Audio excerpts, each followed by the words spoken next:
Brekkukotsannál, 37. kapítuli. Kvöld á leiði Gabríels höfuðengils. Kannski þú sért að hugsa að slá til og verða innanbóðar hjá þeim, sagði Garðar Hólm, eftir við vorum komin út á götuna.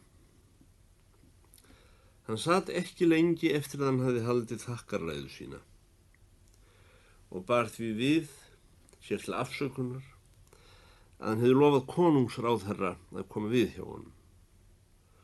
Stóð upp og kvaddi. En þegar út var komið, gerði hann sig í öngu líklegan að stefna í átt til landshöfðingjahússins, heldur gekk beint upp í kirkjugarð. Hver veit, sagði ég, hann afi vill reyndar láta mig læra til press, en ég varð fyrir því óhappi að vera dúks í skóla og það er sagt að dúksar verði aldrei að manni. Ég efast ekki að þeir sendi þig í söngskóla og kosti til því sem þarf ef þeir uppgötva að þú getur haft hærra en fylliraftarnir niðri hjá þeim. En þó alveg sérstaklega ef Danir segja þeim að þú getur orgað herrin svín. En ég ætla að segja þér fyrirfram að það verður engin hökufeitur af að gerast þeirra borðsitjandi í andanum.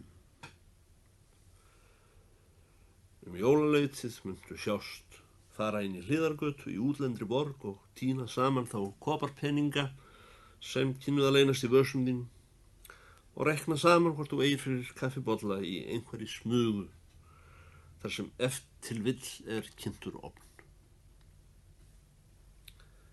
Tékkurinn sem þú áttir von á frá Íslandi hefur nefnilega ekki komið fram þessi jólin, fremur en jólin í fyrra. Þú ert á ungan vín. Þú gengur heim.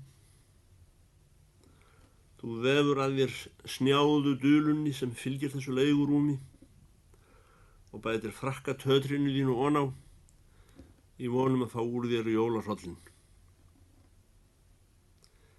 Ég veit að skal mann til að ná hreinum tón. Margir gáðu allt sem þeir áttu, heilsu sína til sálar og líkama og létu svo lífsitt að þeir náðu honum aldrei. Samt voru þeir öfundsverðir í samanburði við hina sem urðu frægir söngvarar án þess að vita að hreinn tónn veri til. Og þeir voru sælir í samanburði við þá fáu sem komust nærri honum stund eða jafnvel náðu honum. Við vorum sestir á lága bekkmyndaða leiðið á gröfinni hans Gabríels sáluga höfuðengils. Kemur þá ávísunin aldrei, spurði ég. Hjartað í þér tekur viðbragð, hvenar sem pósturinn hringir, stundum 3 á dag, stundum 6 sinnum. Þú verð að vona að kraftaverkið gerist nú á síðasta kortýrinu áður en orðið sé heilagt. Jól eftir jól myndu bíða í útlendum borgum eftir síðustu umferð bréfberans á aðfangadagskvöld. En tékkurinn frægi af Íslandi kemur ekki. Á öngu kvikindi í samanlögðu sköpunarverkinu er jafn djúpt og tékknum af Íslandi. Það er ekki af því Guðmundsens búð sé vond búð, en hún er ekki beint söngbúð. Þegar búið er að vega mönnum út skonrok í mötu á einum 20 skipum og setja slaufu á kolakörfuna og nýja snúru í lonjettuna ritstjórans og útvega títuprjóna handa 49. frænkunni, þá getur vel verið að Gvendi detti allt í einu í hug. Æ, hvers skrættin. Nú var ég rétt búin að gleyma sjálfri menningunni. Hvar nú aftur Geirsbók sem ég ætlaði að stúdera í nótt þegar konan mín væri farin að sofa? Og hvernig var það? Áttum við hér í búðinni ekki einhvers staðar söngmann á gangi út í löndum? En þá getur vel verið að komið sér fram á góðu, kannski fram á 1 mánuð. Hvor veit nema þú sjá nokkur sterlingspund undir vorið? Ég held ég myndi reyna að leita fyrir mér fiskvinnu í útlöndum heldur en bíða þangað til ég verið dauður, sagði ég. Og hætt að syngja, spurði hann.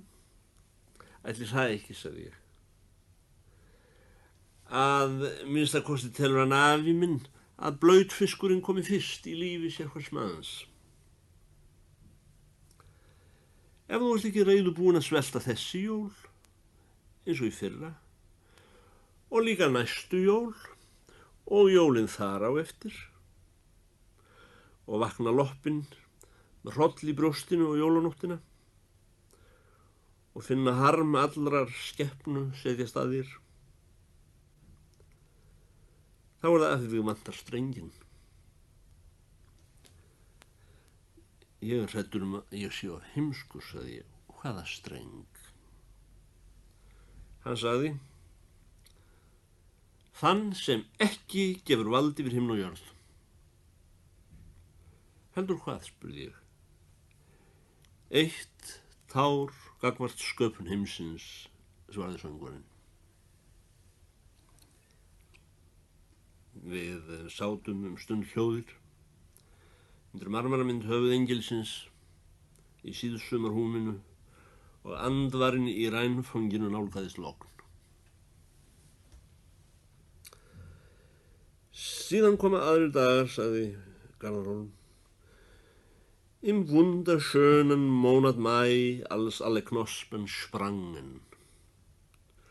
Schumann, Heine. Og áin Rín. Einhvern morgun fer ungur hópur í skemmtiferð upp yfir fljóti og þið eruð úti allan daginn. Þið komið í fornan aldingarð og sláðið í hringdans. Farið inn í svala miðaldakrá og kneifið úr ævagömmum kollum. Stúlkurnar í hópnum eru á þjóðbúningum eftir síð bændafólks. Kvöldið þegar þið siglið heim og túnlið stigið upp á himinhvelið, veist ekki fyrir nein stúlkan úr hópnum hjúfrar sig upp að þér í náttblænum þar sem þið sitjið aftur á í ferjunni að horfa á varsímann. Það er svo sama og kom öll upp í fangið á þér í dansinum. Nú grúfir hún andlitið undir vangaðinn þreytt, hún læst sofa. Og að skilnaði hvíslar hún, ætlar að sjá mig líka á morgun. En á morgun er hún auðvitað ekki lengur hringdansara í þjóðbúningi. Hún er háttprúð menntakona, klædd eftir tísku stórbæjana, með að segja göfu í háttalagi. Veitingahúsið þar sem hún setti þér stefnumót mælir alveg sérstaklega með styrjuhróknunum hjá sér. Hún spurði hvenær þú sért búin að læra söng. Seinna orðar hún það þannig, þennan söng. Á endanum segir hún, þennan blessaðan söng. Með öðrum orðum, hvenær ætlar að hætta þessu bölvuðu gargi? Hverju svarar þú þá? Ef þú svarar aldrei, þá finnst henni þú sérstaklega fyndin og hlæðir og hlæðir. Og hlátur hennar meira að segja sannur. Hún spyr hvað þú ætlar að gera í eilífðinni þegar þú sért búin að læra söng og ef þú svarar ekki neitt, þá hlæðir hún aftur. Það er sjaldgæft að hitta svona óvenju fyndin mann. Þú ert sérkennilegri en allir aðrir menn. Þú hlýtur að vera milljónamæringur og þú getur leyft þér að vera svona fyndin. Ég er nú Guðmundsens búð á Íslandi, segir þú. Er ekki vonan langi að hitta sem oftast svona fyndinn mann. Seinast fer hún með þig heim til foreldra sinna. Það er sunnudagsmáltíð með hvítvíni og hæverskleg spásýring í parkinum á eftir. Þá segir hún: Viltu ekki hætta að syngja nema bara fyrir mig og vera á kontorni hjá honum pappa mínum. Hann lætur baka 100 smálistar kringlum á dag.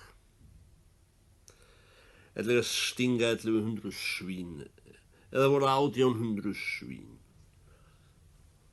Og hann spilar á kontrabass á sunnudögum.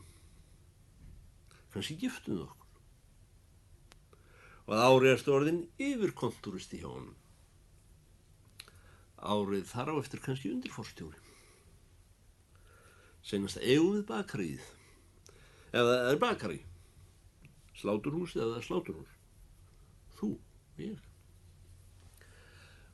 Og þú spilar á kontrabassa með fleskdýrðarmönnum og stórkringlubökurum og sunnudögum. Þegar Garðar Hólm var búinn að segja mér þennan part úr ævisögu minni, lagði hann fyrir mig eina þá erfiðustu spurningu sem spurð hefur verið á leiði Gabriels höfðingils. Hann sagði við mig: Hvað ætlar að gera? Mörgum manni hefur vafist tunga tönn að svara þessari spurningu. Amma myndi segja: Það sem þú ert sjálfur, það ertu, og annað ekki, sagði ég. Þar skjöplast kellingunni, sagði Garðar Hólm. Það sem maður er sjálfur, það er það eina sem maður er ekki. Það sem aðrir halda maður sé, það er maður. Dettur þér í hug að keisarinn yfir Japan sé einhver keisari, eða hvað? Nei, hann er svo hann dauðans aumingi. Þess vegna segir þú stúlkuna: Nei, takk, ég ætla að verða veraldarsöngvari. Ég veit þetta er erfið stund í lífiðinu, hélt Garðar Hólm áfram. Þú verður stúlkuna fyrir þér hátt og lágt. Hvað hann hefur heilbrigðan litarhátt. Hvað hann lagar vel á sér hárið. Ellega skalt segja þetta göngulag með reistu spröði, eins og sagt er á Íslandi. Maður Guðs. Dettur þér í hug að betri kvenkostur verði fundin í heiminum? Nú er þar komið ævintýrinu að sonur Karls og Kellingar hefur fundið kongsdótturina. Þú eignast bæði hana og kongsríkið þann dag sem þú hættir söng. Hvað gerirðu? Fiksaðu til hljóðan, sagði Garðar Hólm. Hún horfir á þig og vendir svars. En þú heldur áfram að þegja. Því sú kona er ekki fædd sem myndi skilja þig. Hafið þig ekki grunað áður, þá veistu á þessari stund að ekkert er á jarðríki fullkomnara en kona fyrir sitt leyti og eins langt og hún nær. Og þú kveður hana þegjandi og gengur burt að eilífu. Í nótt, þegar þú ert komin heim til þín, lætur þú niður hjá þér það litla sem þú átt, eina sokka og skyrtu. Og gömlu skóna sem þú hefur þegar blöttir og 2 hálsbindi ef þú ert fínn maður. Og 7 snýtuklúta af því Franz Schubert átti ekki nema 7 snýtuklúta þegar hann dó. Auk þess ertu dálítið hvefsækin eins og allir söngvarar. Og mundi eftir bókinni þinni með raddmyndunaræfingunum. Og Passíusálmunum frá henni móðurinn á Íslandi, gleymdu þeim ekki, kæri vin, því það á að leggja þá á brjóstið á þér þegar þú ert dáinn. tekur þér fari, burt borginni með næturlest. Þú kemur þangað aldrei aftur.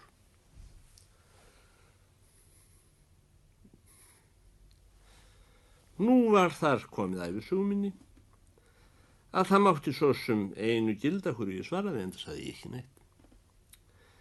Heyrðu, verst ekki svona dapur í bragði, góði. Þessu líkar öll kvæði eftir Hæni, það eru sveitamenn einir sem ekki hlæja þeim. Eða kannski öllu heldur kalvínistar. Það er vani út í heimi, ef einhver maður verulega sorgmættur og svipinn á almannafæri, þá koma feitir menn hlaupandi með tékkhefti og lofti og ráða hann á fjölleikahús. Þeir kenna svoleiðis mönnum að ríða á hjólhesti sem fyrir sundur þegar reyndir að stíga á bak, ellega láta þá draga strengjalausa fiðlu með sópskafti. Heyrðu, viltu ekki annars fara í söngkór til Vesturheims, vinur? $100 á mánuð og allt frýtt. Þannig er lukkan komin inn úr dyrunni hjá þér. Slembi lukkan, stráka lukkan. Svo eina lukka sem góður Íslendingur viðurkennir. Happið. Og bráðum enn komið til Vesturheims eitt af þessum hátíðlegu þýsk-skandinavísku uppþembufélögum sem eiga að bera boð Evrópumenningarinnar og auka skilning einnar heimsálfu á annarri. Slíkur viðhafnar félagsskapur er auðvitað allur upp á færður í þann hátíðlega fatnað sem Danir nefna kjól og hvít, en Ameríkanar nota aðalega sem líkklæði. Í Vesturheimi eru samsöngvar hins vegar ekki tíðkaðir nema sem þáttur í skrípalátum, svo það vekur tvíefldan hlátur þegar trúðarnir eru komnir í líkklæði. Þeir fáu skógarhöggsmenn sem kaupa sig inn af frændrækni við söngmennina eru fljótlega sofnaðir eða flúnir og ekki eftir nema orð hvatir blaðamenn og kvensniftir sem eru að reyna að verða sér út trúlofunarmann. Eða fjölleikastjórar í leit að númeri. Nú vill svo til að þú ert beðin að taka þér einsöng í einu kórverki. Við skulum hugsa okkur þessi eftir Händel. Þú stígur fram þegar þinn tíma komin. Og ljósinu er beint að því andliti sem er sínu alvörugefnara en nokkur annar gaddköngull í hópi hinna líkklæddu berserkja. Þú upphefur augu þín og það er eins og fólk í vatni.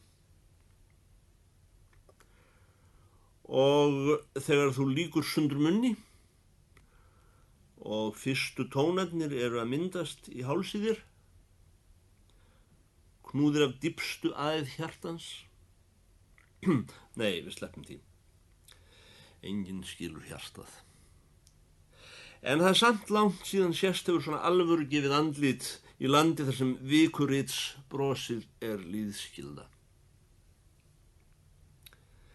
Í söng ríkir auk þess lögmálið, aldrei óbrosandi, sempre sorridente. Tónn þinn upphefst með raddmyndun sem villist á hjarðljóði og herhvöt. Hjarðljóðið, sungið af hetjutenor, það er sjálfur hjákátlegleikinn uppmálaður. Og hlátur brímið dýnur yfir. Það var ekki undur þó nú byrjaði að fara mig, Álfgrím, og ég spurði snöggt, syngi ég þá sér svona? Já, svona syngur þau, sagði Garðar. Þarna hafiði bölvaður Íslendingurinn af að eyðileggja þessa þýsk-skandinavísku sigurför leið og hún var hafin. Og nú er það söngstjórinn sjálfur sem talar. Það er viðbúið ef þú sýnir aftur á því smettið í þessum kór að við verðum allir kæfðir í hlátri hér í Vesturheimi. Þú lokar þig inni í gistiherbergjum kvöldið og ferð eitthvað að reyna að hugsa þó slíkt sé tilgangslítið úr því sem komið er. Kannski segir líka við sjálfan þig, þetta er honum Garðari Hólm að kenna, honum sem sat á leiðinu hans Gabriels sáluga höfuðengils og hlustaði syngja allt eins og blómstrið eina yfir manni sem vantaði á andlitið. Það var hann sem kom því inn hjá mér að ég réði fyrir streng náðargáfunnar þeim tóni sem næði til hjartans og gæti kallað fram þetta ónýta saltvatn sem við nefnum tár. Einmitt þetta sama kvöld sem búið að vísa þér af söngbrautinni. Þá veist ekki fyrir dyrum þínum er hrundið á gátt og nafnkunnur hljómleikahaldari stendur á gólfinu hjá þér og er tekinn til að faðma þig og kissa. Kæra elskulega númer, segir hann og veifar tékkheftinu. Þú gengur næst manninum sem spilar með sópskafti á strenglausa fiðlu. Þú hefur í höfðinu þessi þreyttu, vonlausu blóðhundsaugu sem slaga upp í sjálfan grokk. Ég færi þig í sjóstakk og sendi þig þver og endilöng Bandaríkin með eslabeljum. Ég krefst einskis að þér nema þú syngir þessa hlægilegu sóló eftir Hendel og syngir hana fyrir sjálfan þig eins og þú gerði í kvöld, á þess að skipta þig nokkuð af þeim sem komnir að hlusta. Bara ef þú lofar að gjóta upp þessum makalausu íslensku augum nokkrum sinnum á meðan. Þegar hér er komið að ævisögu minni, hættir Garðar Hólm aftur að segja frá og spyr: Hvað gerirðu nú? Mig langar ekki til að verða frægur hálfbjóni, sagði ég. Hann svarar: Frægðin er jafn góð hvernig sem hún fengin góði. Frægðin er eins og gimsteinninn Kó-i-Nór sem illvirkjar úr Punjab stálu og gáfu englakonungi að hafa í kórunu sinni. Þetta þýsk-skandinavíska Evrópumenningarfélag sem þú varst bundinn, það hefur sagt þér að fara guð á vald í grátt brókarhald. Á samri stund kemur amrískt skrípafélag og býður þér allt það fé og alla þá frægð sem skrípatrúður getur eignast hér í heimi. Hvað gerirðu? Það er að velja að verða hlægilegur harmsöngvari sem allstar er víst á dyr eða sorglegur skrípatrúður sem allar dyr standa opnar. Nú er að setja sér fyrir sjónir hvers maður leitar í list sinni. Vildir þú nafnleysi? Eða varst að leita frægð? Ég sagði: Mér finnst óverðskulduð frægð engin frægð. Slíkt væri í hæsta lagi annarra manna frægð. Garðar Hólm spurði: Á englakonungur skilið að bera gimsteininn Kó-i-Nór? Mér finnst að sá einn þoli að bera gimstein sem á mótvirði hans í sjálfum sér, sagði ég. Það er misskilningur góði, sagði Garðar Hólm. Sá maður sem er einhvers virði eignast aldrei gimstein. Hvað ætlar að gera? Ég sagði: Ætli fari ekki bara heim? Þú kemst ekki heim, sagði Garðar Hólm. Þú ert enga peninga. Hún amma þín er dáin. Þú getur reyndar farið út að þvo vagna á næturnar eða að skóla diska á hóteli í vonum að hafa upp í farareyri eftir 3-4 ár og koma svo loksins heim aftur, skipreika maður í snafsinn hjá honum Guðmundsen, þaðan sem þú laðir á stað. En vandi þinn er óleystur. Af hverju viltu ekki vinna þér fé og frama í staðinn fyrir að standa í snafsinum hjá Guðmundsen? Ef ég næ ekki hreinum tón, þá kæri ég mig ekkert að vera frægur, sagði ég. Já, bara sá tónn væri nú trygging frægðar, sagði Garðar Hólm. en hann því miður miklu nær því að vera leiðin til fullkomins nafnleysis. Ef flett upp í alfræðibókum, kemur í ljós að ótíndir þjófar, að ég ekki tala manndrápara, einhver margfalda manndrápara, uppskera miklu meira lesmál en helstu andansmenn og snillingar.